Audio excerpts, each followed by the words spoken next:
One of the most cliche lessons we learn in life is to finish what you start. But no matter how big the project or how famous the person undertaking it, sometimes stones are left unturned, bridges are burned, and that which was supposed to be never will be. Tonight, that which was left unfinished will be deep, fat.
Everybody, welcome to Deep Fat Fried. How you doing out there in the universe? Everyone feeling okay? You feeling wonderful out there?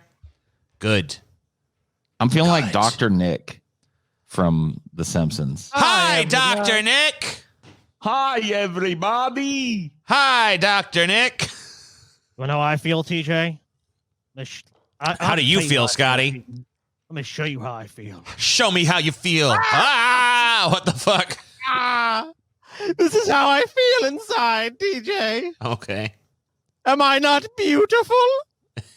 Whoa, dude. Scotty is Hellboy.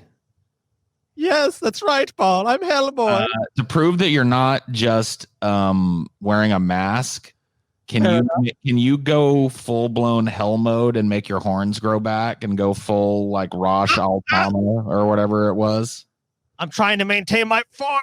I don't know if I can for long. Because we're gonna need you to do Rosh Al Hama or whatever the fuck. Otherwise, you're a fraud. Scotty's going through some shit, man. Whoa, dude. Whoa. That was pretty scary. That's some serious shit that I took, man. That was some pretty spooky stuff there, Scotty, I got to tell you. If my calculations are correct, when this baby hits 88 miles per hour, you're going to see some serious shit. Some serious vlogs. Serious.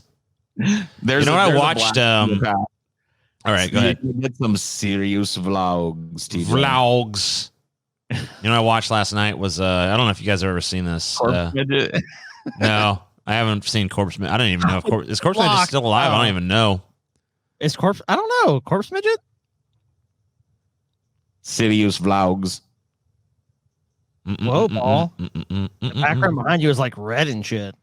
No, I changed up my lighting. I put one of my lights instead of on me, on the floor, kind of pointing at the wall behind me, so I'm backlit a little bit. And then I changed this one so it's a little more indirect, and I look way cooler now. Because now my light kind of just changes constantly with my mood. This sucks, dude. This lower third thing, the Satan thing covers it up. Here you go, TJ. I've renamed myself for the show. Oh shit, this guy's getting a lower third going. That's so lame. Have you guys ever seen fucking Return to Oz from 1985? One of the most haunting fucking children's movies, quote end quote, ever made. Absolutely a horror film, no doubt. Now I had heard it was dark, But I didn't think I appreciated just how fucking dark it was gonna be. I saw it as a kid, and I was legitimately scared of Queen Mombi. I was legitimately scared of the Wheelers. I was legitimately scared of the Gnome King and how hungry he was to eat people. Yeah. The whole thing was very dark. The whole fucking opening part in Kansas too is like really fucked up. Yeah, it's like basically the movie isn't it's like Oz isn't real. It's an allegory for like psychological torture in the early days of psychology. Like the movie starts with like Dorothy can't sleep and all she could talk about is Oz. So Auntie Am is like, you're going to fucking the asylum to get shock treatment. It's not even Auntie M. It's like what? I've never seen this movie. So Auntie M and Uncle whatever are trying to protect her, but there's some social worker or something that is like, is she still insisting she went to this whimsical place? And Dorothy herself says, yes, I went there and Oz is real. And the social worker engineers basically that Dorothy be taken away and put in a mental institution where they almost immediately hook her up to a shock machine. Well, I saw it last night, and that was not in the version I saw. And I know there's different cuts of movies floating around. Who put her in the in the version I saw? Auntie M was like, "We need to take her to this," and Uncle Henry's like, "I don't know about that." Maybe I'm mixing it up because I thought that one of the women becomes the witch. I mean, there's different cuts of there is a social worker that is there that I think her face is one of the witch's faces, like the Mumby or whatever the fuck. Queen Mombi, yeah. Yeah, like, but I think she doesn't come, like Auntie M takes her to the fucking place. In the version I saw anyway. But like I said, there's different cuts of film. So I could have just seen a different cut. But man, this movie's fucking weird. It's weird as shit. Now, the Wheelers didn't really scare me. I'd heard that people were scared of them because they saw it as kids and stuff. To me, as an adult, they were goofy, but there was a bunch of other shit in there that was really fucking pretty creepy. Yeah, like I said, I watch this movie once in a while because it's actually a really great film. Like, it's underappreciated movie for sure, but it's also a scary movie. When I was a kid, the Wheelers were terrifying. Oh, yeah. I can definitely see it. You know the opening scene where they're going after her right before she discovers TikTok? And how they're in the dark and she can hear them like and like, we're gonna get you. Wait, this movie created TikTok? Is that what you're saying? TikTok is the name of a character in this movie. He's a wind-up mechanical soldier. Yeah, he's pretty weird. He has to like wind up his thoughts and his actions and his thoughts. Yeah, he got thoughts. This movie sounds pretty cool. I don't know what you guys are talking about, man. Dude, you have to watch social media. Scotty, I don't know. Just go watch. You got Disney Plus, don't you? Just go watch fucking Return to Oz. This is a weird fucking movie. It's totally bizarre. It's creepy as hell. It's way darker than you'd think it would be. It's like ostensibly a children's movie, but it's pretty much too dark for its intended demographic. So adults might as well enjoy it. Yeah. It was made by Disney before Disney was incapable of doing things with Edge. Or maybe it wasn't made by Disney, but Disney now owns it. No, they made it at the time. They even slapped their name on it. There was a time when Disney like wasn't afraid of challenging audiences and shit, and it's definitely a great example of that not a lot of people have seen or know about. And it was a big flop at the time, at least in America. It actually made some money overseas, but it's grown a cult following since then, and it's pretty fucking crazy. Let me tell you why it was a giant flop real quick before you move on, TJ. Sure. I do want to start, but you go ahead. It was a giant flop because it was presented as a sequel to a movie that everybody watches because it's just a big optimistic movie. Now, number one, I think looking at The Wizard of Oz as an overall optimistic film is probably looking at it in a very shallow way. There might be an overall optimistic premise and tone, and there might be a lot of characters that embody optimism in The Wizard of Oz, but to say that The Wizard of Oz is an overall optimistic film, I think is a misunderstanding of the movie. But let's just concede the point and say it's more optimistic. And they were expecting another frolic through Candyland where the witch is scary, but only just so.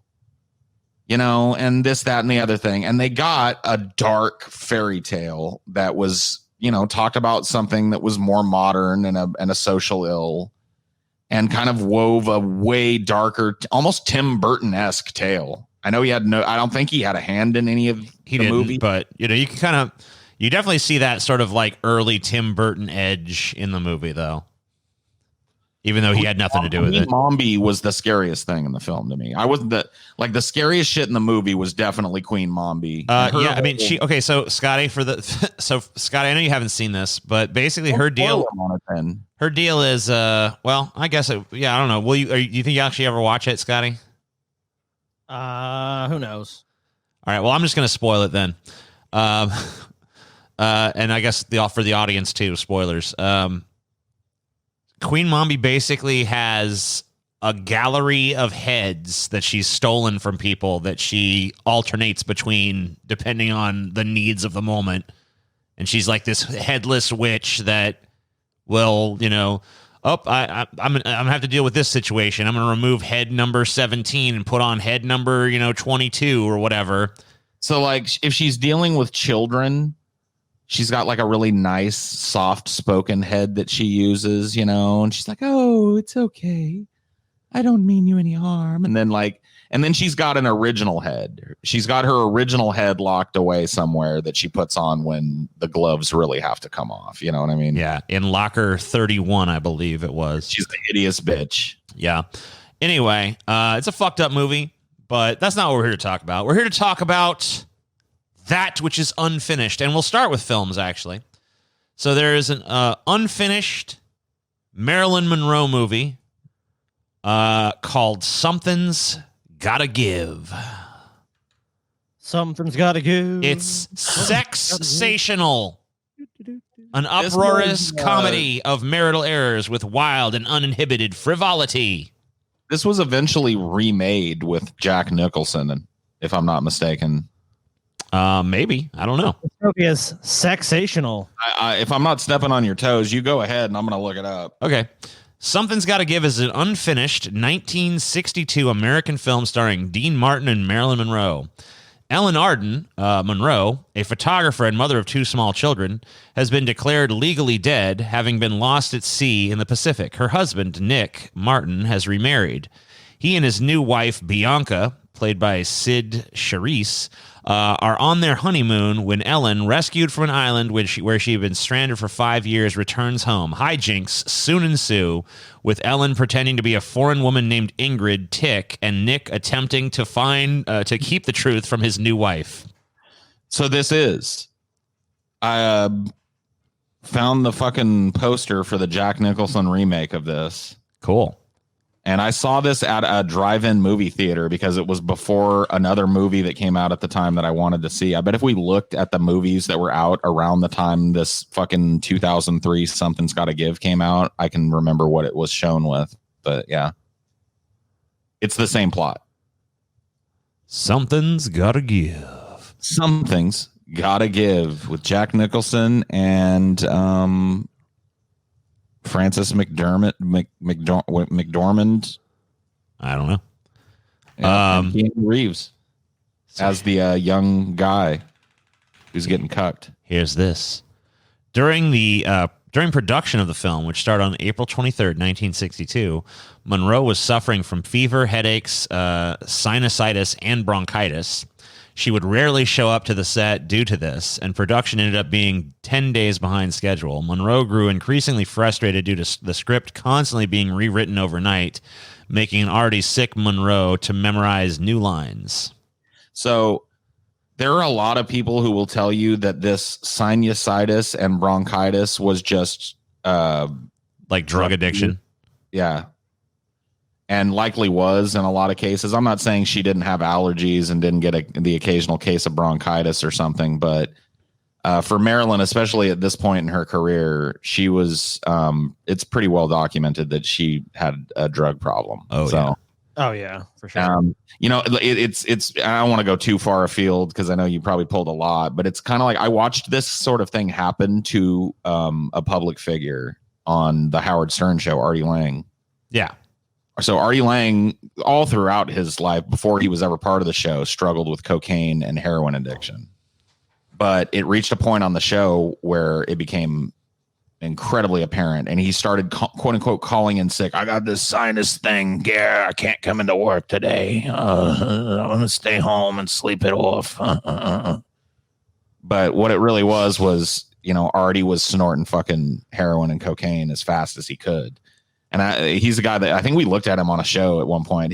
His nose now looks like a fucking flattened mushroom because the cartilage just got eaten away. But yeah, Marilyn was probably going through a similar period, just way sexier. Yeah, Monroe attempted to give the film more publicity by doing something no major Hollywood actress had done before, swimming topless for the film. A body stocking was made for her, but Monroe took it off.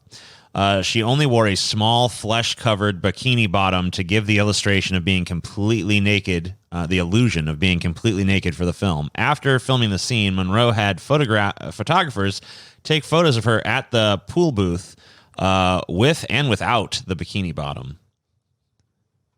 So this was like she was racy as fuck. Well, she wasn't Playboy, so it's not like she was above. This was like an effort to get the film, a little bit more recognition.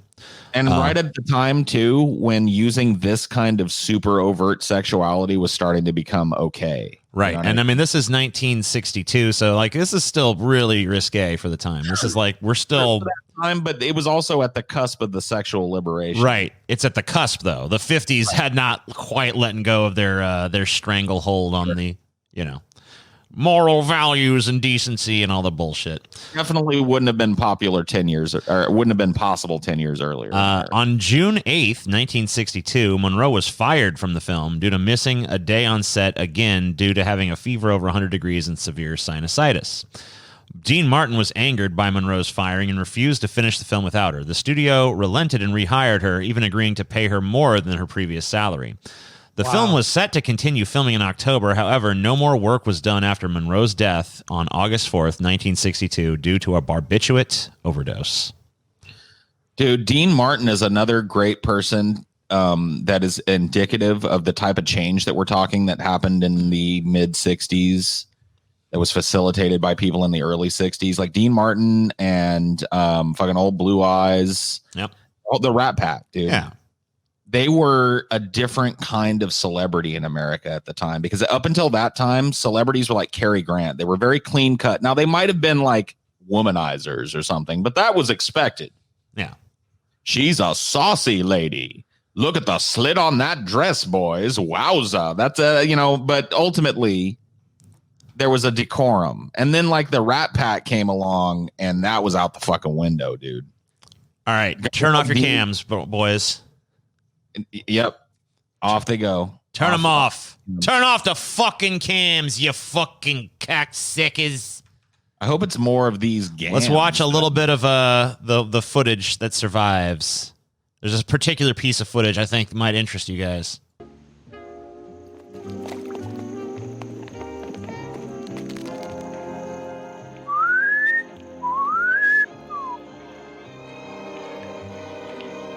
Why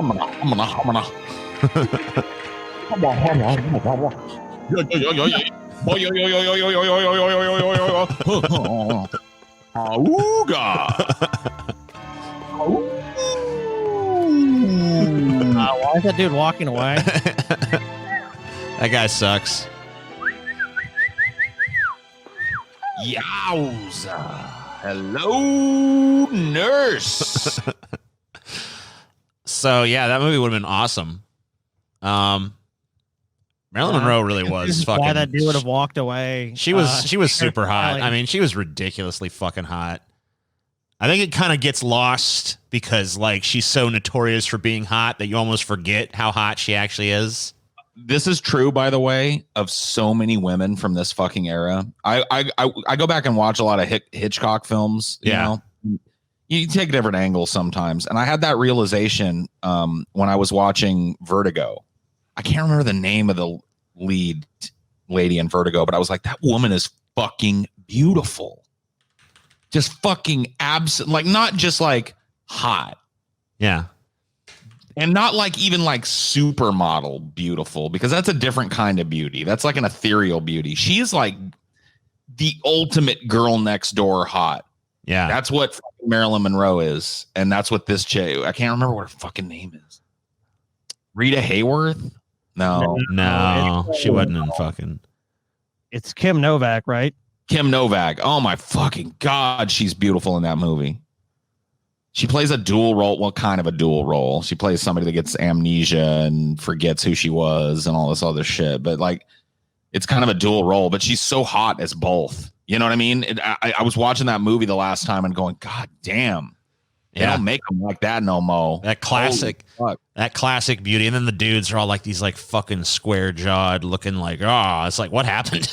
What fucking happened to us?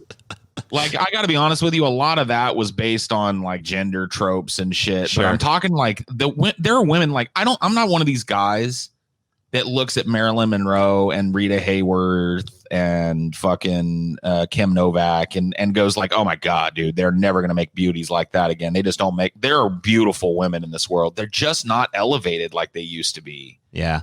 They're not put in the same fucking limelight like they used to be. Or Hollywood has gotten worse at knowing what this standard of beauty is. Because I'm telling you, dude, if you want to ask me when women were fucking at their sexiest, it sounds strange, but it would probably be in the fucking 60s and 70s, dude. That sexual liberation, like, really started to show the world what the girl next door looked like, you know, in certain situations. Hell yeah. Hell yeah. Hell yeah, motherfucker.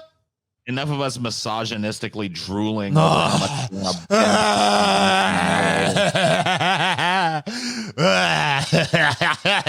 right. I hate to pay you a compliment, but for once, you actually pulled something good for one of your episodes. That's enough of that bullshit. My boner is starting to subside. Let's talk about this. I just found a little. Back. Hell yeah, dude. I mean, talk about attractive. I mean, Mark come Twain on. does it for you, Paul? Dude. Who the fuck does Mark Twain not do it for? I mean, look at that. That's a man's man right there. He's got everything you need. He's sophisticated. He's refined, you know? As a bisexual, he's not like, at least in this picture. I don't know if there's any real young pictures of Mark Twain. I suspect he was pretty fucking hot when he was young. Like, are there any like 20-year-old pictures of Mark Twain? I don't know. Was the camera even around back then? Man, that's what I'm saying. Like, it's at a time where I'm not sure if like portrait photography had developed enough yet. So It's got to look like 1913 or something. Because I remember like there was some book of his that got published 100 years after his death, and I know it was in the last few years. I think he died sometime in the early 20th century. Yeah. He died in like 1913 or 14 or something like that. And but I mean, how old was he? We can figure out how old was Mark Samuel Clemens. That's a younger picture of him. So I think this is like the youngest you can find. Okay, so go back to that first one that you pulled up. Yeah.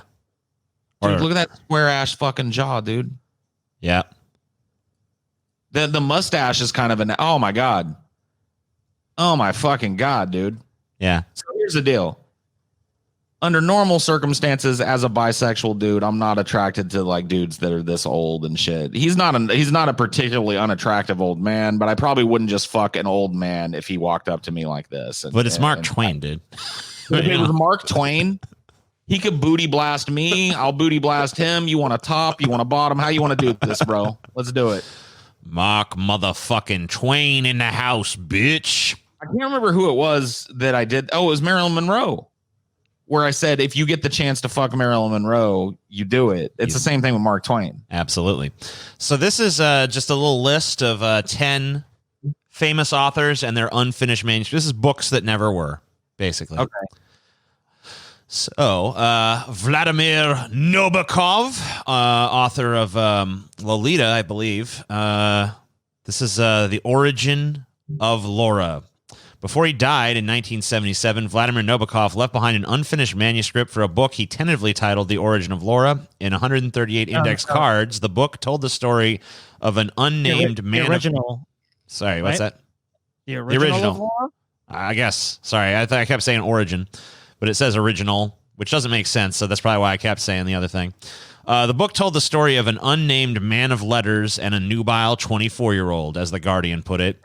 Oh, what a shock. In 2008, Nabokov's son Dmitry revealed his father had given him special permission to publish the book. According to Dmitry, his father appeared to him from beyond the grave and said, you're stuck in a right old mess. Just go ahead and publish. So of course, this actually came out then. I guess, but it was never actually written, so I don't know what the hell was published. But there you go. He left behind an unfinished man. So I guess I love how his son's just like, his son's broke and his dad's ghost comes like, publish the book, publish it.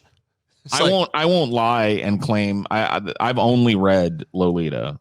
I've never read it, so I don't know. I'm not gonna claim, but yeah, that's kind of weird. It kind of sucks that there's a book that happens a lot though. Do you know there's gonna be like 8 Stephen King books when he croaks that never get finished? Oh, probably. And everyone's worried about George R. Martin. Oh yeah, I mean, I almost put him in here as just like a future unfinished, but it seemed kind of mean, so I didn't do it. I almost want to kidnap that rotund mother. And I'm usually not this type of fat shaming kind of guy. I'm like, be fat if you want to be. But when it comes to George R. Martin, I almost want to kidnap that fat fuck and put him in a room and feed him only healthy food and force him to exercise for part of the day and write the rest of the day until that fucking book is finished, and then release him back into the wild. Now you can be on your own again. So if he fucking croaks of a fucking heart attack before he finishes the Song of Ice and Fire. Yeah, but you know what? At least we got the HBO ending, Oh, fuck that, dude. Who has a better story than Bran the Broken? That's much like Full Metal Alchemist. That's why it has to be remade. All right. So Charles Dickens, The Mystery of Edwin Drood. When he died in 1870, Dickinson completed only 6 of his planned dozen installments of The Mystery of Edwin Drood. Unfortunately, his death meant that the identity of the story's murderer was never revealed. Damn. But things might have been different if Queen Victoria had been into spoilers. 3 months before his death, Dickens sent a letter to the Queen offering to tell her a little more of it in advance of her subjects. She declined the offer, and now we'll never know what he might have told her. That hasn't stopped at least a dozen people from writing continuations and adaptations, including one from a Vermont printer who claimed to have channeled Dickens' ghost with his spirit pen. A lot of ghosts going on. Oh, fuck off with that shit, dude. The ghost of Dickens came to me and completed his work through me. So apparently this was some kind of murder mystery. And, it was like going to be a multi-part series, and then he died halfway through. So basically it's the George R. R. Martin scenario where everyone's waiting for the ending, and they didn't get it because he died. Virgil, the Aeneid. I'm probably pronouncing that wrong. An epic poem set in the years after the Trojan War. The Aeneid was Did you left say anal? anal. The Anal was left unfinished when its author Virgil died in 19 BCE, according to tradition. Virgil asked that the manuscript be burned, but Emperor Augustus ordered that Virgil's literary executors publish it with as few changes as possible. I wonder what the Aeneid poem sounds like. Wonder if it's like, I know you don't want to get pregnant, but can I put it in your Aeneid? At the a little too clever for Butthead, though. At his death in 1910, this is gotten older, TJ. That's true. Mark Twain, the mysterious stranger. At his death in 1910, Twain left behind 3 unfinished manuscripts of 3 different but related stories: The Chronicle of Young Satan, Schoolhouse Hill, and Number 44, The Mysterious Stranger. All involved Satan, Satan's nephew, or Number 44, Twain's biographer. Albert Bigelow Payne cobbled the 3 together in a 1916 book called The Mysterious Stranger, based mostly on the Chronicles of Young Satan, but with the ending from Number 44. The extent to which the work was Payne's product as opposed to Twain's wasn't known until the 1960s, when editors published a second version that supposedly stuck closer to Twain's original intent. The dark, dreamlike story is now considered Twain's last great work. I have packed away in a fucking box somewhere in my closet a complete works of Mark Twain that I started reading at some point. I mean, I've read some of them before. Yeah. But I never got to this, but I know it's included in my little anthology or whatever, the cobbled together version. I actually have read, I don't know what version I read, but I did read a version of The Mysterious Stranger. And my understanding was that aside from being cobbled together from these 3 works, it was also kind of, he tried to write it several times as well. Sure. So there's different versions of it. Yeah. So I'm not sure what exactly I read, but I have read something. Kafka's novels. We would have very little of Franz Kafka's works if it weren't for his rebellious friend and fellow writer Max Brod, or maybe it's Brode. Kafka didn't publish much during his life and left his 3 big novels, The Trial, The Castle, and America, unfinished when he died in 1924. He asked Brode, his literary executor, to destroy them, but Brode disobeyed, to our benefit. Yeah, it seems like people don't really respect the wishes of the dead. It's like, you're dead. Authors especially, like, don't publish my works. We won't. A lot of these are like, I guess they constitute unfinished works, but a lot of these went ahead. They were published in some form at least. But they weren't finished. The author didn't like, all right, this is done. You know what I mean? Yeah. Sometimes other people finished them. Sometimes they were just published unfinished because it's like it's good enough even though it's incomplete. Oh, man, this Garden of Eden one, dude, this is kind of a travesty. So Ernest Hemingway, Garden of Eden. He began Garden of Eden in 1946, worked on it intermittently for 15 years until his death in 1961 when he left it unfinished. However, the book was finally published in 1986 after a controversial editing process that cut it down by at least 2/3 and ripped out an entire subplot. Intriguingly, some scholars have argued that Hemingway was forging a new direction with his work, both in style and content, which the editing sacrificed and compressed. This is something that pisses me off. It's like someone works on something, they don't finish it, you reduce the size of the book. It's like it's just a cash grab. When someone dies, all work should be paused on whatever they're working on. And if they have an estate and someone in the estate, because like this kind of happened with Brian Herbert. When Frank Herbert died, Brian Herbert, his son, decided I'm going to continue the Dune novels. Right. Yeah. I've read his first book. I can't remember what it's called. I think it's called Paul of Dune.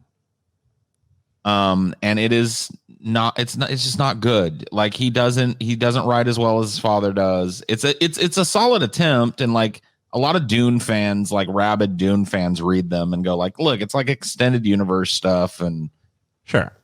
So maybe they're good for some people, but for me, it's not in Herbert's hand. I can tell. Not in the right Herbert anyway.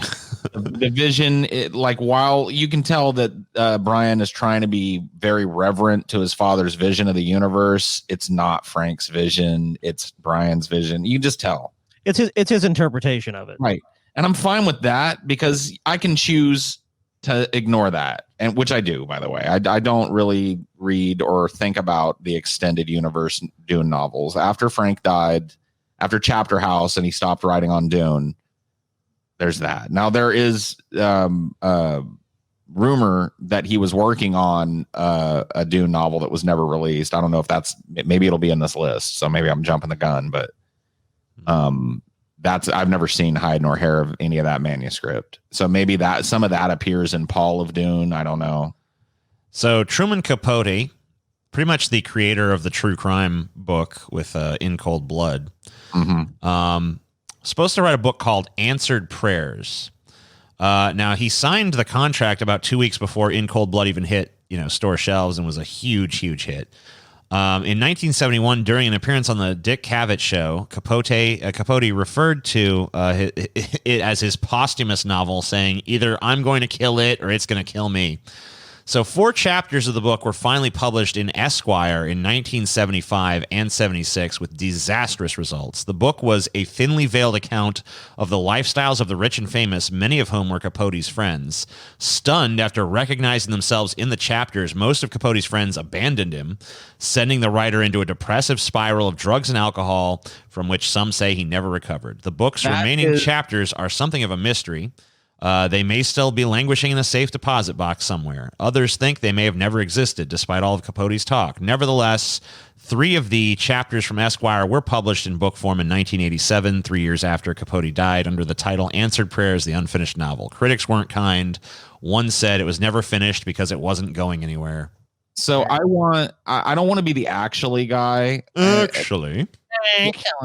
This article is not necessarily wrong, Capote did go into a depressive spiral of drug and alcohol use and accelerated abuse because the original readings from his work were received so negatively by all the people who had once supported him because he was writing about like personal things about them. Right. But the way that he got to the point where he thought that he was going to be lauded for airing the dirty laundry of all his best friends was because he was already in a depressive spiral of drug and alcohol abuse. Right. The guy was a habitual alcoholic way before he wrote In Cold Blood. He wrote In Cold Blood. I mean, you can watch the biopic Capote, and while it whitewashes a lot of his breakdowns and meltdowns and shit and tries to present it more as like a reverent look. From what I've read about Truman Capote, he was a habitual drunk, just an absolutely fucking incorrigible drunk and an incorrigible drug abuser who would constantly go into these self-critical spirals where he would call everybody he knew and say, my book simply will not be made. It cannot. I cannot continue writing. I'm too stupid and the book has gone nowhere. And, you know, he's all drunk when he's doing it. So, like, this didn't just come out of the blue because of this. Right. As the article it tones. He started to suck because the drugs and the alcohol got the better of him, and he lost his ability to write the incisive shit that he was known for. Crazy stuff. So I don't know who Gogol is, but Russian writer Nikolai Gogol left much of the second part of his masterwork Dead Souls unfinished. He is said to have burned a large portion of a completed part 2 just weeks before his death during a religious fast. As is, the book ends mid-sentence, although scholars debate whether or not this was intentional.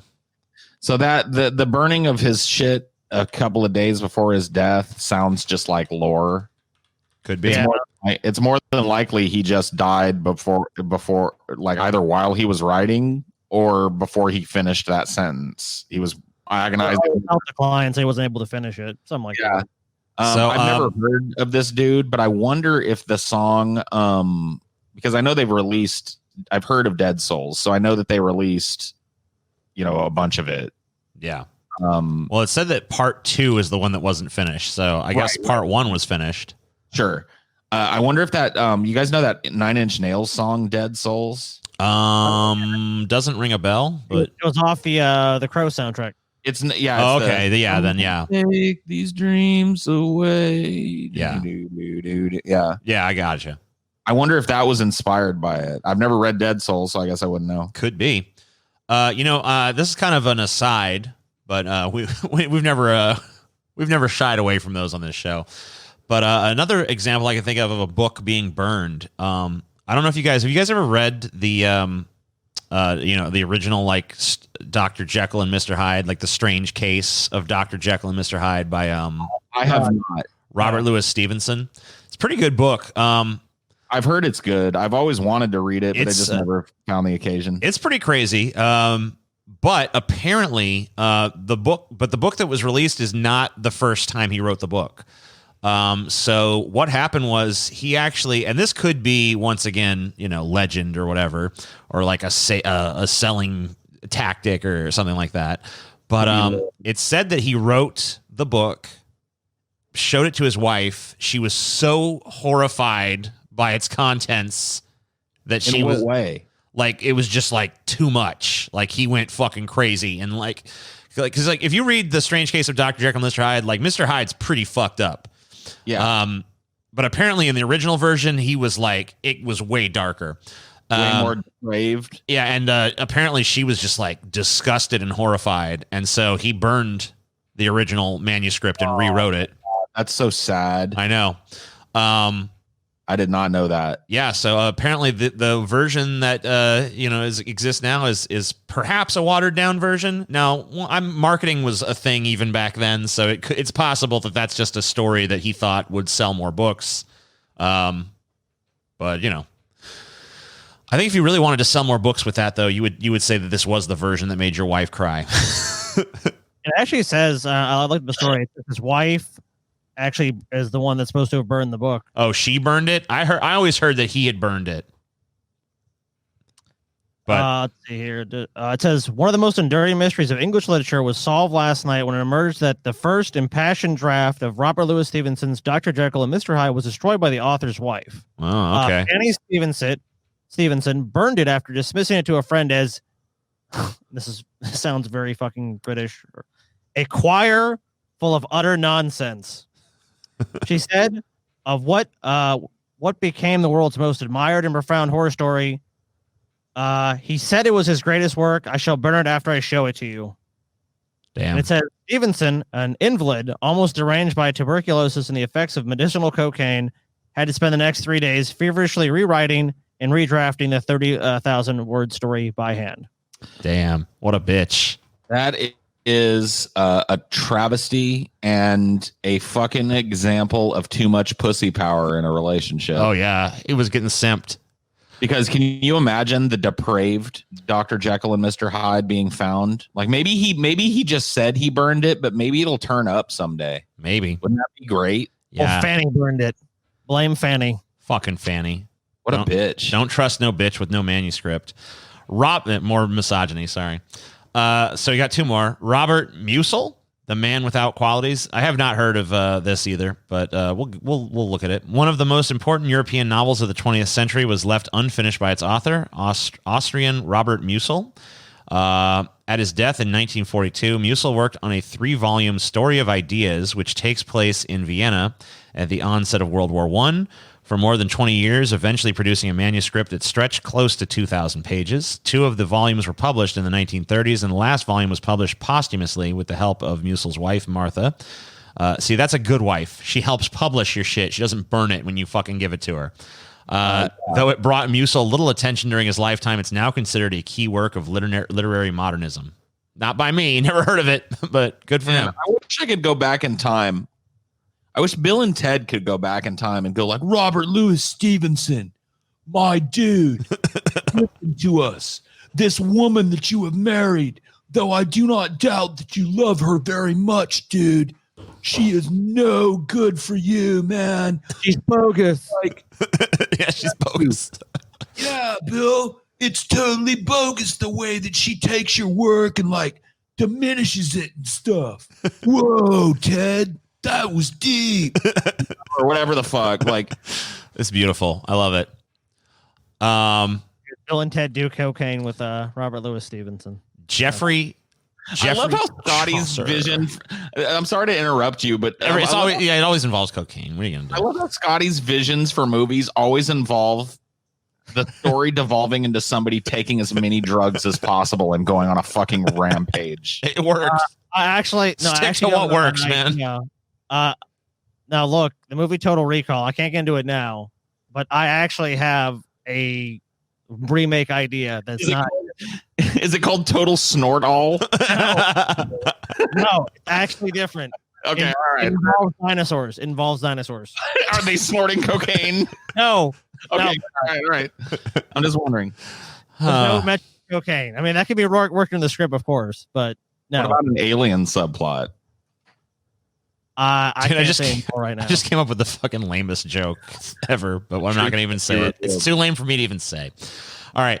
No. You can't do that, dude. If it's lame, you got to say it. All right. Well, it's okay. Here's the setup. Okay.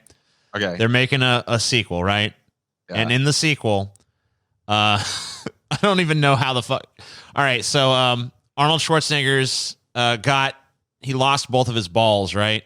And they have to reinsert. They have to give him new balls, and it's called scrotal reball. There you go. What? Great joke. Why are you so self-critical? Scrotal reballs. Too fucking bad. I've always dreamed of having balls again. After that tragic accident. Your instincts suck, TJ. You need to just start talking. It was just the setup for the joke is too awkward. It's just like, all right, how do I get to scrotal reball? You know, it was more like the map to get there because it's like, how do you set that up? But I'm telling you, dude, your instincts on that shit were wrong. You're right. The lead up was ham fisted, but the punchline was good enough that it erased that. Okay, You know what fine. Because it's fun. It is fun. Scrotal reball. You can have a whole scene where like the glowing cyber balls are being stuffed in his sack. Scrotal reball. All right. Come on. Pull it together. Also, TJ. Geoffrey Chaucer, The Canterbury Tales.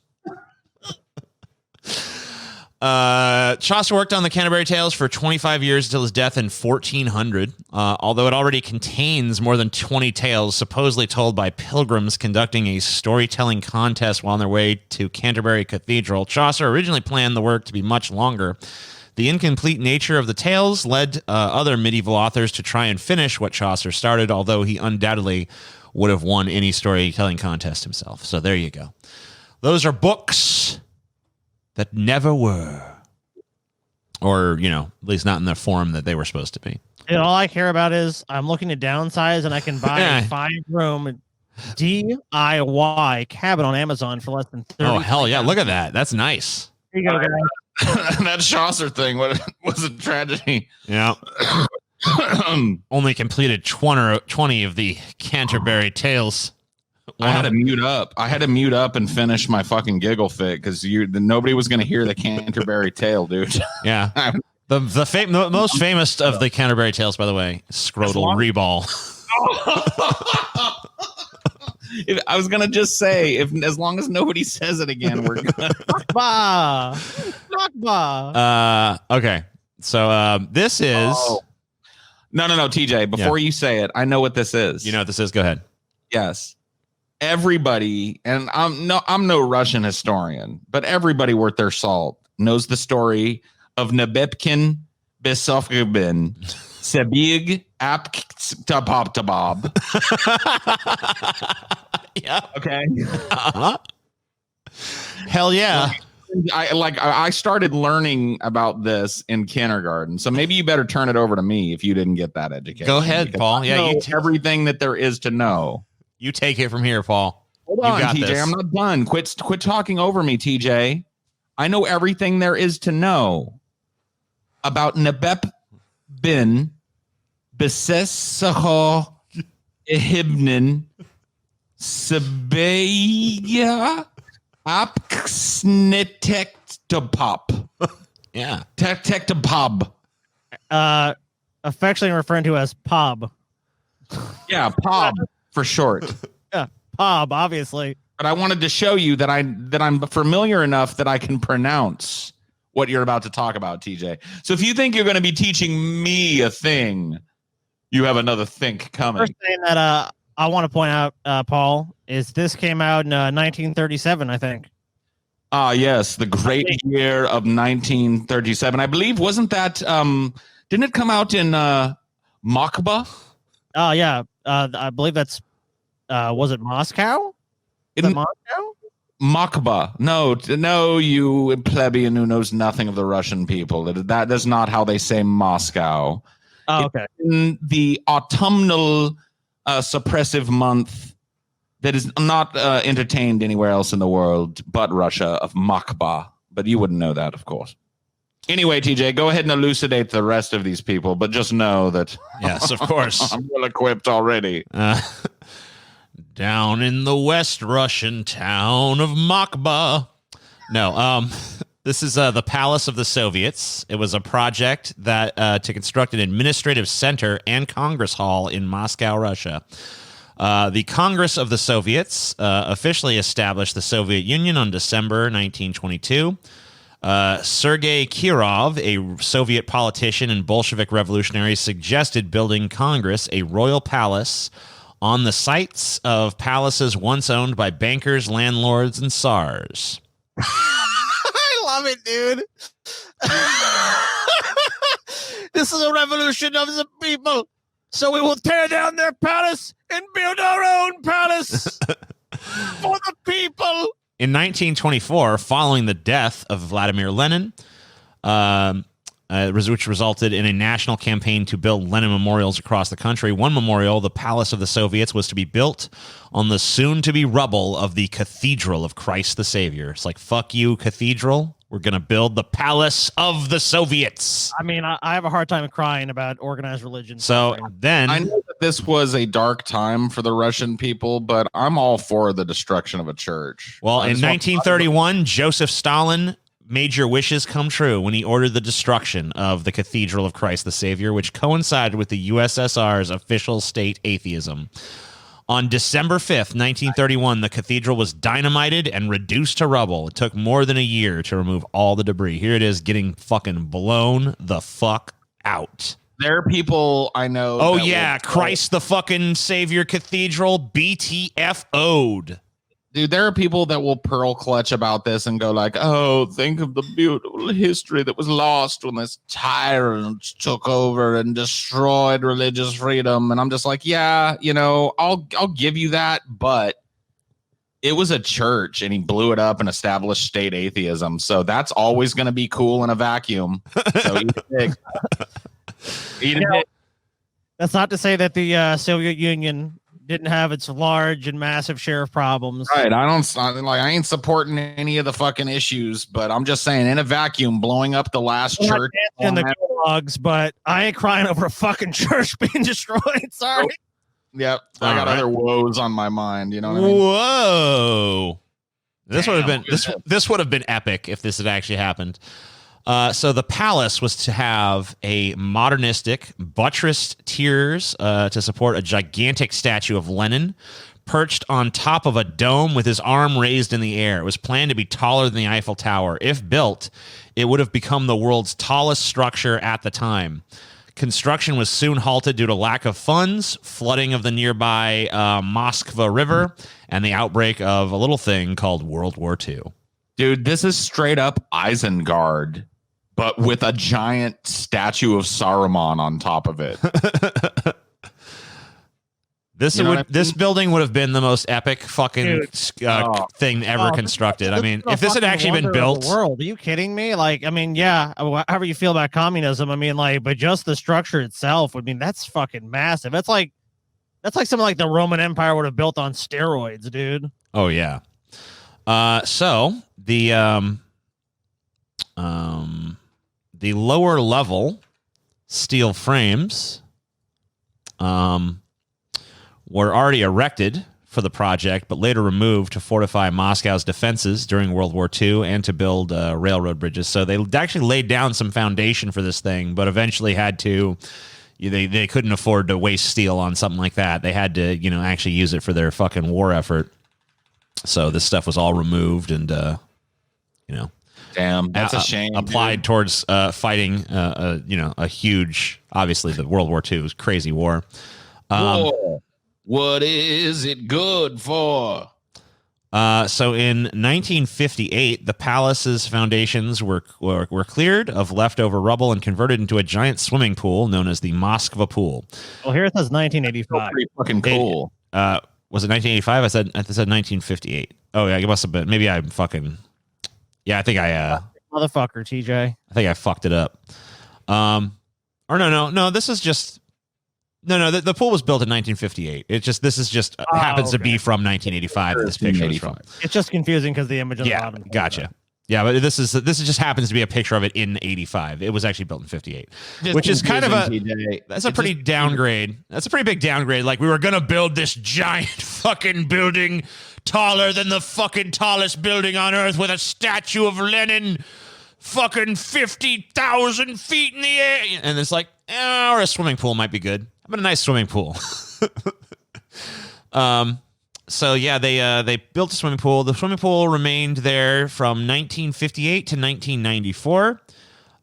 In February of 1990, the Russian Orthodox Church received permission to rebuild the Cathedral of Christ the Savior, and construction was funded in 1992. Millions of people donated, and they removed the pool to rebuild the fucking church. So yeah, right, yeah.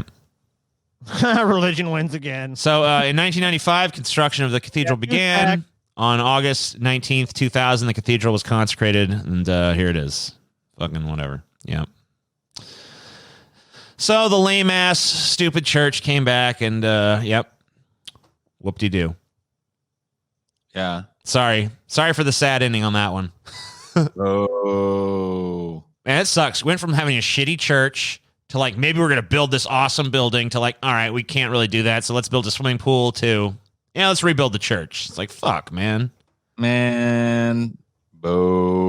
I know, right?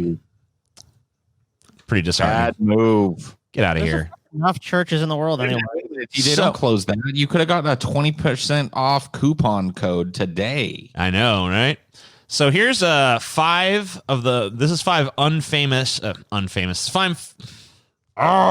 famous unfinished paintings. All right, so here's an unfinished portrait of President Franklin Delano Roosevelt. This one has the benefit of looking like it was meant to be this way. Yeah, you could almost like put this as like, oh, it's an artistic choice, you know? Yeah. Probably the most famous unfinished portrait of President Franklin Delano Roosevelt is well known not for the reputation of its painter Elizabeth Shumatoff, but for the historic event which took place while it was being painted. While vacationing in Warm Springs, Georgia, at his part-time home, the Little White House, President Franklin Delano Roosevelt agreed to sit for a portrait. His mistress, Lucy Mercer Rutherford, arranged for him to sit for Shumatoff, a fashionable portraitist of the era. The portrait itself is considered to be a highly flattering depiction of the president, who was emaciated and obviously ill at the time. On April 12th, 1945, her second day of painting the president, Shumatoff was filling out the lines of his face and shoulders. Roosevelt experienced severe pain in his back and head and collapsed. He died 3 hours later in his bed, leaving Harry S. Truman to succeed him. As a result, the painting was never finished. It remains on display in the Little White House, a testament to the vagaries of fate. Yep, had a brain bleed. That was it. So, yeah, she was painting him. She was painting him in a very complimentary manner. He was apparently quite horribly emaciated and sickly at the time. He was sick for most of his last term. Like he was wheelchair ridden for, I think, part of his second to last and his entire last term. Yeah. So his health had declined immensely by this point. Mm-hmm. His mind had not gone, which is, he was lucky for that. He remained sharp until the end, by all accounts, but he was not doing well. The Adoration of the Magi. Leonardo da Vinci has been affectionately referred to as a brilliant slacker by art historians. Although more famous for his staggering genius than his short attention span, Leonardo would often abandon projects when he lost interest in them. So this is just another example of that. You know, he started painting this. He's like, bored. Don't care anymore. Fuck this. It sucks that he didn't finish some stuff because he was brilliant, but I can empathize with it. You know what I mean? Yeah. Another scene of Christ and a bunch of fucking simps. Who cares? Done with it. So this is another unfinished work called The Entombment. Cinema for cynics. Huge, great trajectory. I'm done with it. Done. Things to do. I got other projects. I'm gonna move over here and do this. This was, some people think this was Michelangelo. Others are not so sure. But it is known that Michelangelo was commissioned in 1500 to paint an altarpiece for the chapel at San Agostino in Rome. One set of historians insists the commission was never even begun, while another cabal contends that the entombment is, in fact, the work discussed in those documents. But whatever the case may be, it's an interesting addition to the vast collection of Renaissance-era paintings focusing on the Passion. It's been criticized for a certain rawness and especially for a flatness of perspective. Well, it's not finished. What the fuck do you want, you know? Who knows what it would look like finished? You can't... it's kind of stupid to criticize something that was never completed. I don't know. Seems like it could have been going somewhere. But, yeah, this is just another unfinished painting. Never be finished. So this is a painting that's actually pretty famous. I've seen this painting. I don't really know much about it. But this is Portrait of Gustave Geoffroy? I don't know. Cézanne portrait of famed art critic Gustave Geoffroy. who I'm probably saying their name wrong, knowing me, is essentially the result of vanity on the artist's part. After Geoffroy wrote a flattering letter in the Paris publication Le Journal about the notoriously shy artist, Cézanne was eager to meet him. Cézanne agreed to paint the critic in his library, surrounded by his books, papers, and a plaster model given to Geoffroy by a good friend, Auguste Rodin. Although Geoffroy and his family admired the emerging portrait, Cézanne was not pleased. Well known for his changeable nature, Cézanne soon formed a marked dislike of the critic. Dissatisfied with both subject and portrait, Cézanne decamped for the country, leaving the bewildered Geoffroy with an unfinished likeness of himself. The portrait is well thought of today, despite some criticism of the spatial distortion of the blah, blah, blah, blah. Yep, so yeah. There you go. That's pretty fucked up, but Cézanne's just like, yeah. Oh, I actually don't like you. I'm leaving. I mean, what are you going to do? If you're an asshole to somebody, they're going to stop working with you. Yeah, I think this is actually the this portrait. I was looking at this one. Yeah, I was getting confused. I'm like, what are you? I guess I skipped one. This is the death of Marat or whatever. This is the unfinished Cézanne here. I mean, and go back down to the Cézanne real quick. Yeah, I still like it, honestly.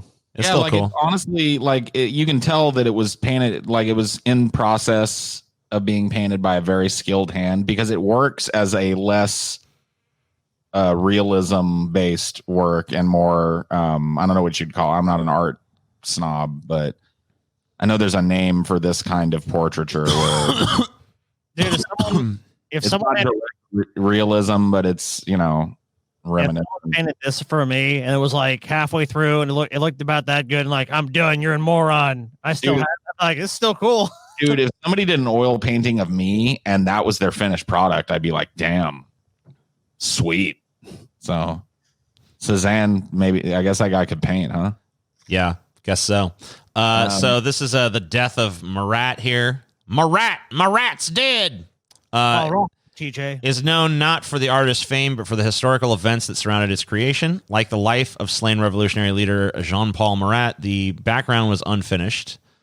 This was a deliberate move by Jacques Louis David, weird name, who painted the scene the same year Marat was murdered in his bath. The portrait presents a somewhat glorified view of Marat, although the treatments for his debilitating skin disease are apparent. The vinegar-soaked turban around his head and the soothing bath. His skin is smooth, but there are no signs of the ravages of disease. Marat's marble skin and tranquil visage is in death echo earlier depictions of Jesus. With his incomplete composition, David effectively replaced the religious icon Jesus Christ with a political hero. Marat. It's me, Marat. It is I, Marat. How are you? It is me. So there you go. How about this? This is it. Whoa. TJ. TJ. There's some fucking lines in the sand, and this show has never crossed this one, TJ. If you're going to criticize Michael Jackson anyway here, TJ, be prepared for the fight of your life. Be prepared. I don't know about the fight of your life, but I have a very strong opinion on Michael Jackson, and I will not be swayed from it. So This Is It was a planned concert series by Michael Jackson that was to take place between 2009 and 2010 at the O2 Arena in London, England. So here is Michael Jackson, and kill your cameras, by the way, announcing this concert. Go ahead and kill him. Kill it. You too, Paul. These will be With you. my final show performances in London. This will be it. This is it. And when I say this is it, it really means this is it. Because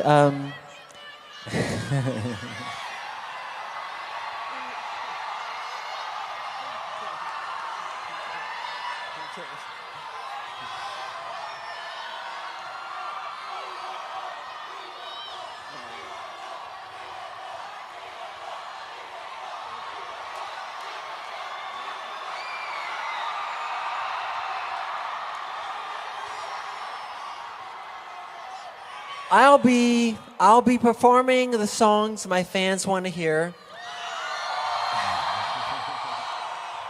This is it. I mean, this is really it. This is the final curtain call.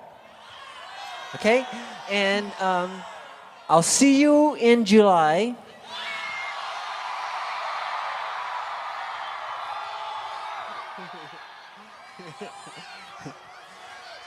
And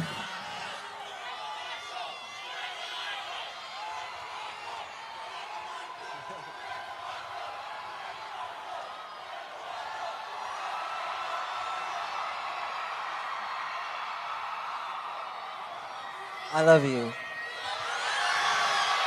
I really do. You have to know that. I love you so much. Really. From the bottom of my heart. This is it. And see you in July.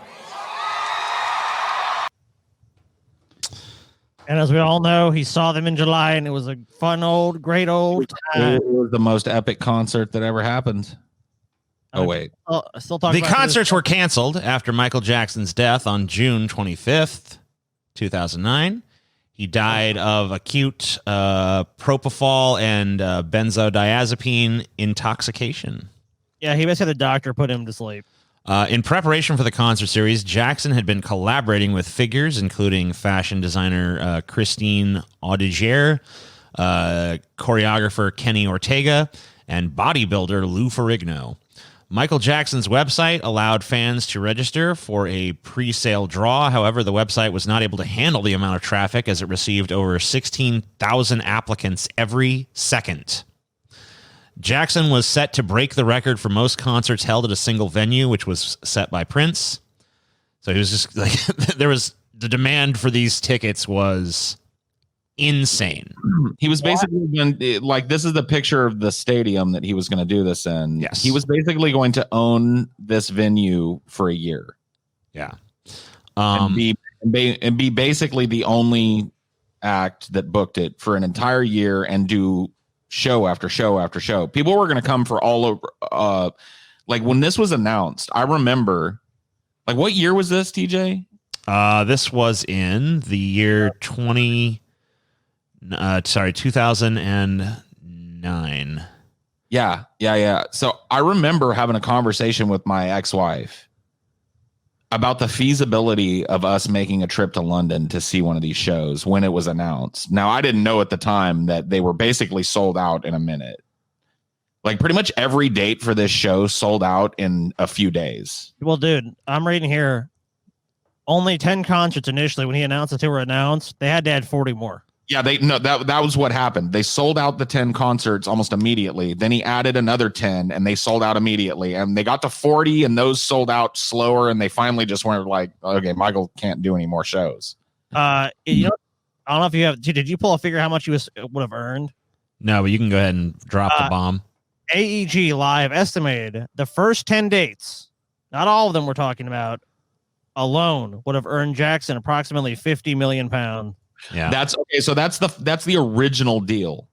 The original deal. The original 10 dates, 50 million pounds. So you can imagine. And here's the thing.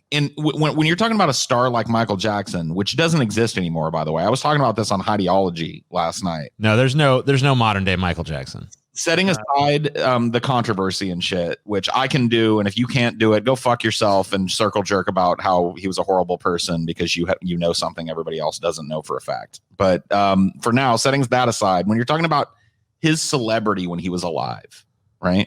Yeah, there's not another one like him. He was like there were tribes in fucking South America that had limited access to humanity that knew Michael. There wasn't a human being on earth except for those fucking tribesmen on that island off the coast of India, the Senegalese. Yeah. That had no clue who Michael Jackson was. He was universally known at this point. So my point is, if his original deal was 10 dates, 50 million pounds, when that turns into 20 dates, it doesn't just double. It doesn't just go, oh, okay, 10 more dates. That'll be 50 million more pounds. Because look what Michael Jackson had a fucking agent. You know what the agent is going to say? Well, all right.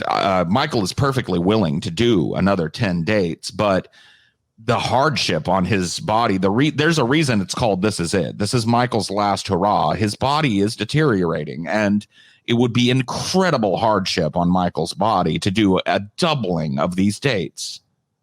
So I think it's worth a little more than 50 million in hardship. Yeah. Jackson probably stood to make at the end something like $500 million or more. Yeah.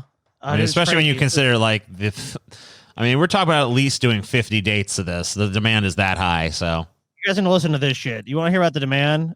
In the space of 4 hours, 750,000 tickets were sold. 2 million people tried to buy pre-sale tickets in the space of 18 hours. And when all the tickets were actually on sale for the general public, finally, all 50 dates sold out within 4 hours.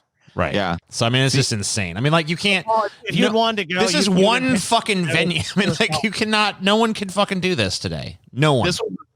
Here's the thing. I didn't realize this at the time, and I don't mean to like TJ. I know you have a lot to cover, so if we're getting too tangential, no, it's fine. I mean, we can fucking go as tangenty as you want. When it comes to Michael Jackson, though, like.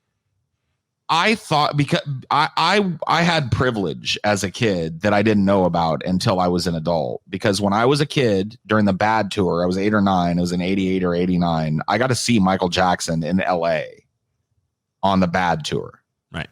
And I didn't know then that basically people didn't get tickets to his shows then. Like during Bad, if he announced a show, even in the pre-internet era, those tickets were sold out in a matter of minutes. So my parents came by the tickets because we had a dude that was like a fanatic, like a family friend. His name was, we called him Little Ray.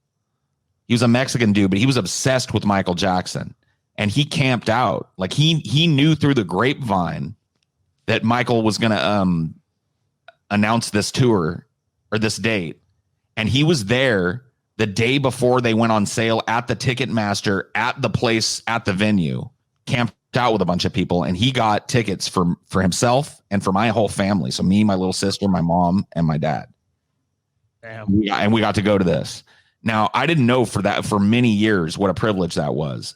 Like Michael did a lot of concerts and a lot of people got to see him, but there were a lot of people that loved him that never got the opportunity to ever be in the room or hear him sing a song. I'm telling you, dude. The dude was a singular talent and a singular celebrity, no matter what controversy he was embroiled in, or no matter how dark that might have gotten, even if it's all true, setting that aside, the man was a singular fucking human being. There was nobody on the planet that can sing like Michael Jackson or move like Michael Jackson or move people like Michael Jackson. You heard how that crowd was. This wasn't an early crowd of Michael Jackson pre-controversy. Yeah, that was after everything. that was still out. And by the way, this crazy like demand for these tickets is after everything too. So I mean, like, you know, that's how powerful he was tarnished, for fuck's sake. I mean, he was a hardcore predatory pedophile or whatever the fuck who preyed on little boys and little girls his whole life or whatever the fuck. You know, if every allegation was true, those people didn't believe it. Now, I stand somewhere between those people and the people that want to just erase Michael Jackson and all his work from history and make it a taboo thing to talk about or play. I'm like, he might have done it. He might not have done it. His work stands apart from that for me. Period. Yeah. Because it's a question mark. Nobody knows for an absolute fact that Michael Jackson diddled anyone. And if you're talking, when you remember how I started talking, allegations turned out to be false too. I'm not saying all of them, but a lot of them did. But I'm talking like, you remember when I started this talk, Scotty, and I was talking about how he was a celebrity that doesn't exist anymore. If you're telling me that there was an ample fucking motive for people to try and bleed money off of that man, you're fucking retarded. I mean, you have to think about the way he lived. I mean, he had that fucking ranch. He lived larger than life, and that's of course gonna. I mean, I think I ain't saying he didn't do it. Remember, Lewis Carroll, the author of Alice in Wonderland, like he had a thing too with like he felt more comfortable communicating with children. So I mean, it could just be a weird thing he had. I mean, could something inappropriate happen? Like you know, oh, Michael Jackson slept in the bed with young kids. Like there's weird things that he did. I ain't saying he didn't do it. I'm saying two things. Number one, I'm skeptical. Well, none of us were there. We don't know. There's no evidence. Right. So there's no videotape of him diddling a child. Right. And if there is, it's never been brought to light and it's never appeared in a court case, and it certainly would have. So when it comes down to it, it's our word versus his word shit. And it very well may be true. Or some of it may very well be true, and some of it may be just cash grab shit. So that's what I'm saying. Number one, I'm skeptical about every claim. And number two, even if it is all true, I set his art apart from his dark personal life. So, according to Jackson's website, the following records were or would have been broken by this concert. The biggest audience ever to see an artist in one city. The greatest number of people to attend a series of arena shows, and the fastest ticket sales in history. After the concert was canceled due to Jackson's death, O2 Arena customers were offered to receive the original ticket they purchased in exchange for not receiving any refund. let me tell you something. Like, you have to be a big deal, because I've heard of a lot of fucking artists playing the O2 Arena in London. Like, oh, they're gonna play a couple dates there to give an artist a major arena in a major metropolitan city. Like, you can just have it for fucking however long you want. That's just a testament to the power and the draw he was, that a venue was willing to do that. Oh yeah. So, and not like a tourist city, man. I know London gets a lot of tourists, but it's not like it's a Las Vegas residency or some shit like that. right. This is not that's like, can you imagine? So a film was later made titled Michael Jackson's This Is It. It was released on October 26th, 2009. The film showcased Michael Jackson's rehearsal and preparation for the concert of the same name. Multiple members of Jackson's family have stated that they do not support the film, and the film was only being made to make a quick buck, coming out only a few months after Michael's unfortunate death. If his estate didn't benefit from the film, then I agree that it was an exploitative thing to release, but I cannot imagine that they made a film that included a bunch of live, unreleased Michael Jackson performances and the Jackson estate didn't get their piece. And here's the thing. When it comes to Michael Jackson's family, some of them are cool people and some of them are very salty that the Jackson 5 turned into Michael Jackson. Right. You know what I mean? And Janet Jackson. Some of them just are like salty that, and I'm sure they still get some money from that Jackson estate and shit. Yeah. But they probably didn't get the money that they felt they were owed out of the estate from this movie. Let me tell you something. It's actually eerie to me that this got brought up. I was wondering if you were going to cover it, so I didn't mention it. But a couple of nights ago, I watched this documentary for probably the 5th or 6th time, because I'm I was an old school Michael Jackson fan. Right. And I've just recently started listening to music a lot again. I go through these dry spells where I kind of like music. You guys have heard me, like when we're waiting for shows and shit, I'm rocking out. I just started doing that again. Yeah. So I was like, I want to, Michael Jackson. I haven't heard some Michael Jackson in a while. And I remembered This Is It. And I watched it. Dude, this movie, it showcases everything that we've talked about, me blowing Michael Jackson in terms of his talent. He was addled at this point. Like, you could tell he was sick. But when they're doing, like, because they filmed a bunch of rehearsals, basically. Right. And some of them are parts of songs. Some of them are like him workshopping songs at the beginning. And some of them are full performances of songs. Like, he was at the point where he was ready to do that. Like, it was live in a few days. He was doing final rehearsals. So there's a lot of full final performances, basically, from Michael Jackson. Right. Of some of his classic songs. And let me tell you, dude, he knocks it out of the park. You can't even tell he's sick. That's you can't crazy. even tell he's in pain. You can't even tell he's drug addled. Like, you can tell he's addled when he's talking to people and in the in-between moments. But when that fucking spot hits the stage and everything is right. And it also shows you an interesting part of Michael. He was, what do you call the kind of director that is like, has their hand in everything? Fastidious. Yeah. He was in full control of the entire artistic picture of that. So if a spot didn't happen at the exact spot and moment that he wanted it, he started from scratch and rebuilt the whole fucking thing. He cued the band. The band was cued off of him. The lighting people were cued off of him. He would test them. He would vamp for a while and just be like, what did you think about that, Jerry? you know, and Jerry'd be like, great, Michael, great. And he'd be like, ow. And those fucking lighting and sound people would, you know, like they'd hit it. Oh, yeah. So it's actually like a really cool. I've never seen it. It sounds kind of neat. It's actually a cool documentary to watch if you've never seen it. And even if you're just like kind of a passing Michael fan of his music, it's really cool to see some of his final performances. Well, one of the reasons I did this episode is because I'm kind of fascinated by things that were meant to happen but didn't. Or I mean, it's one of the base examples of that in contemporary time. I mean, this is like something that was supposed to be huge, that by all accounts would have been huge, but it just never happened. Well, at the time, I remember it being said that he was going to make about $300 million. Yeah, you know, because obviously he's got expenses doing all. Uh-oh. Scotty tries to fucking chime in finally, and it's just like... Yeah, I know. That's okay, Scotty. Hold on. Are you back, Scotty? I think he's back for good, or if he's going to warble out again. Yeah, am I warbling? Well, you sound okay, but your camera is shaky, so you might want to just kill your cam for a second. If that helps. Kill it. Anyway, what were you saying, Scotty? Because I'm about to move on from Michael Jackson. So, any final thoughts on that? Just let me know. I was just saying that. I mean, TJ, I've seen this as well. Highly recommend it to you. And it's just insane. This guy was going to make $300 million. I mean, I know we don't want to go too far off, but I mean, the amount of drugs he was on, like it's like propofol, which is basically something that puts you to sleep and makes you like anesthetizes you where you can't feel anything. It's like the benzodiazepines in his system. I mean, this guy couldn't fucking feel shit. So the official story that came out about it, there's no doubt that that's what killed him. So you're right about that. The official story that came out about it from his doctor and the people that were surrounding him that knew what was going on was that he was suffering from severe insomnia to the point where he literally would not sleep. And part of it was the cocktail of medications that he was on, and part of it was just he struggled with that in his life.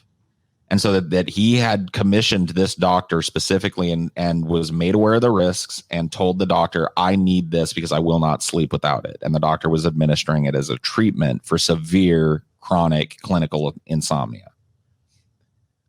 Some members of his family and inner circle and people that worked for him say that it was completely different, that he was being treated with it as a stopgap when there were other methods, and that this doctor was a quack and actually talked Michael into it, and yada yada. So there you go. That's the controversy. Well, we were wrong though about, well, Paul was wrong, because Paul, you said there's no one out there today that's like the equivalent of Michael Jackson.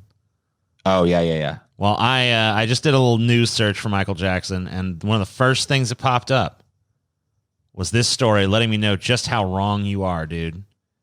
Fat Joe declares Drake is the Michael Jackson of this time. Ooh, shut up, Fat Joe, you fucking irrelevant piece of shit. Dude, Fat Joe, I'm going to declare that the beard you have going on sucks. Can I tell you something about that? Yeah, look at the squareness of the bottom. Like, look at that. That's so weird. Dude, Drake is not anywhere near Michael Jackson. No, keep his picture up for just a second for me, TJ. Sure thing. I won't go on and on, but I just want to let people know, in case some folks don't know what's happening here.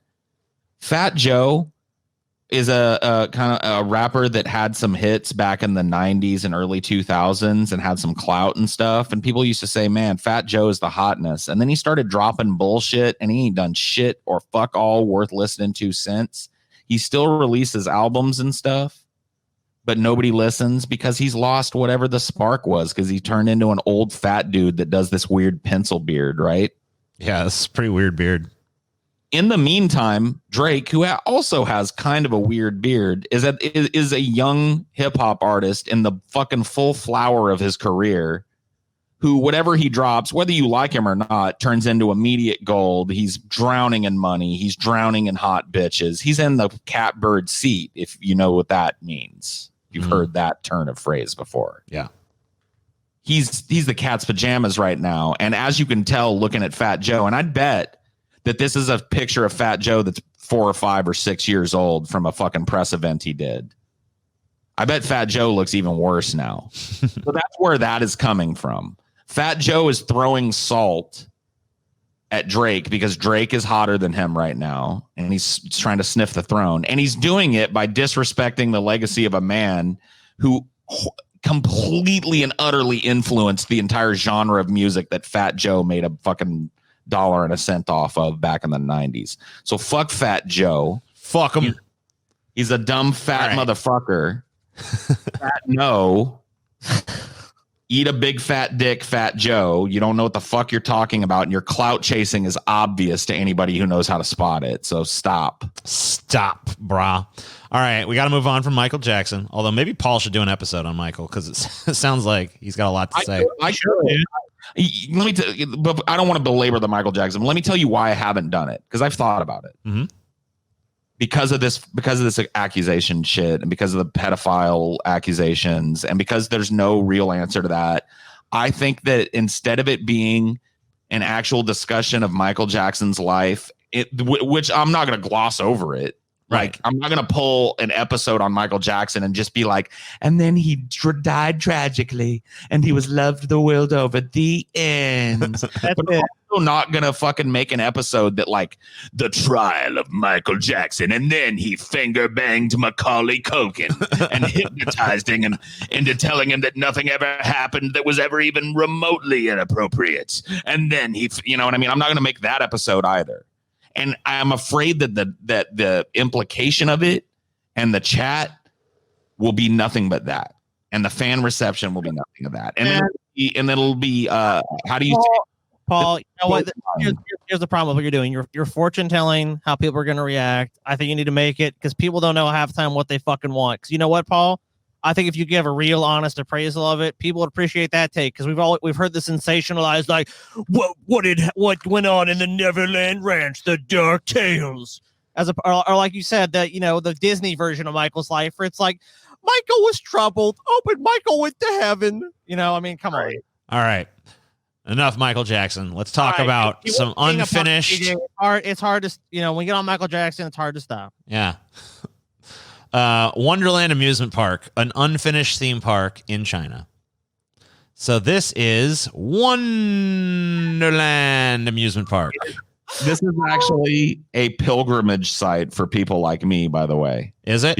Because the dilapidated irony of this place is too good, and the energy of this place feeds people like me. So the Wonderland Amusement Park on the outskirts of Beijing was planned as the biggest theme park in Asia, spanning a massive 120 acres. Located in Chenzong Village in the Changping district, the never-completed amusement park was just 20 minutes away from Beijing. It was conceived by the Thai-Chinese property developer Rainwood Group, with hopes of drawing from a population of over 20 million people. Rainwood already had significant interest in China, including the distribution of rights to sell Red Bull energy drink. It was hoped that Wonderland would become the flagship property of the company's portfolio. Alas, it was not to be. In 1998, construction was stopped suddenly and the site was abandoned. Rumors about why the builders left swept the country, with some saying the area was haunted, while others suggested the finding of mass graves. The truth was a case of simple economics. Those involved in the project simply ran out of money, and additional sources of income were not forthcoming.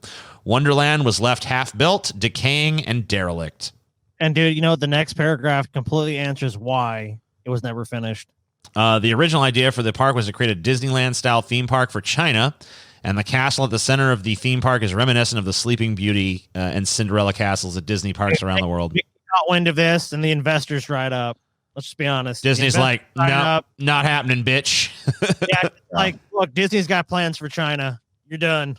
So here's some pictures of this abandoned theme park. This is the Wonderland Castle viewed from below.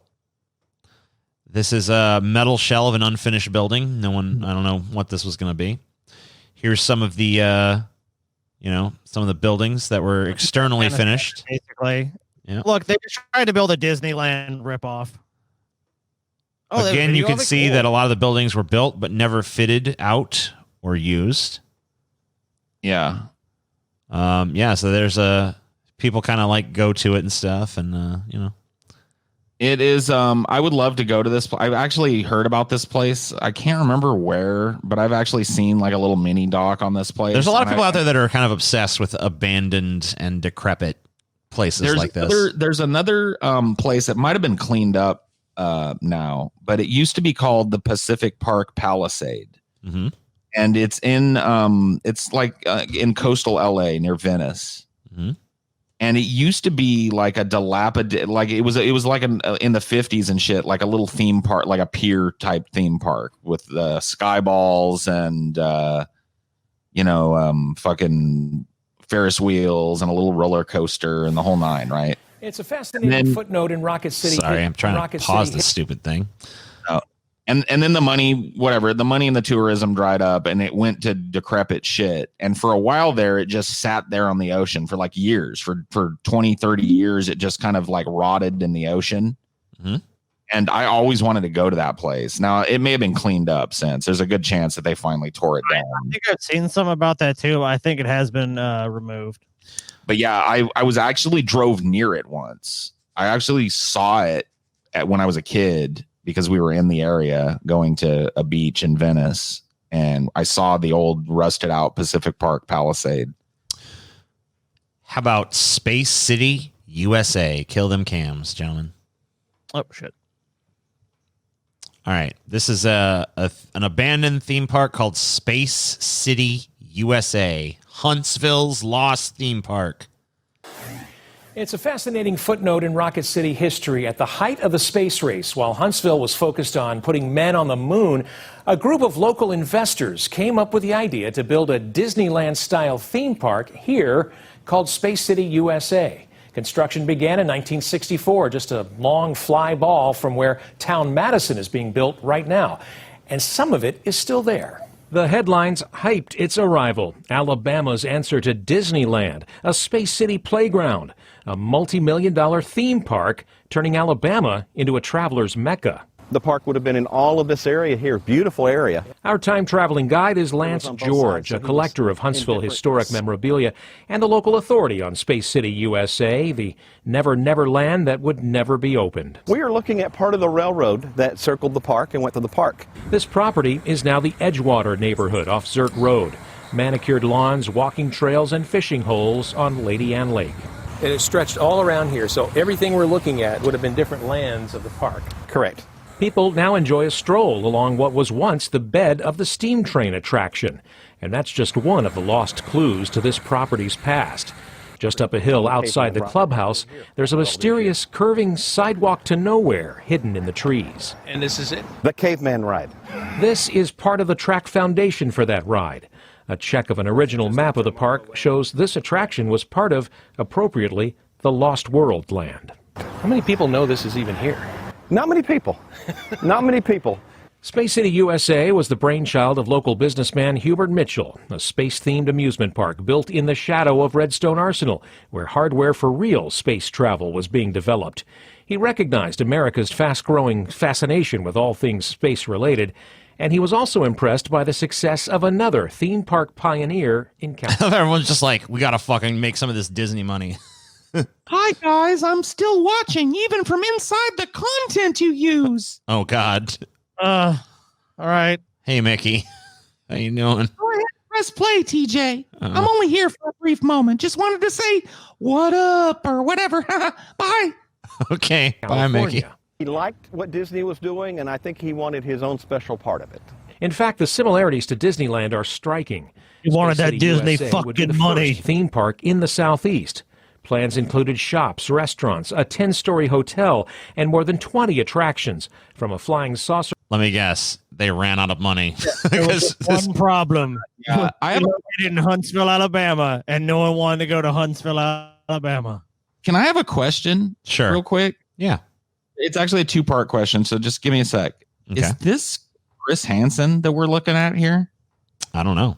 Is it? I think it's Chris Hansen doing this fucking interview. No, keep going because it'll be him. But like the second part of this is, if I'm right and this is Chris Hansen, because I think this is an older story, obviously. I can tell that. So this might be Chris Hansen before his Dateline NBC days. Yeah, I don't think this is Chris Hansen, but I think that we are listening to Chris Hansen. And if that's true, right after we covered Michael Wacko Jackson. Jacko. Yeah. Ride This to is that not Chris caveman Hansen. ride, sky buckets, a volcano, carousel, riverboats, and the train.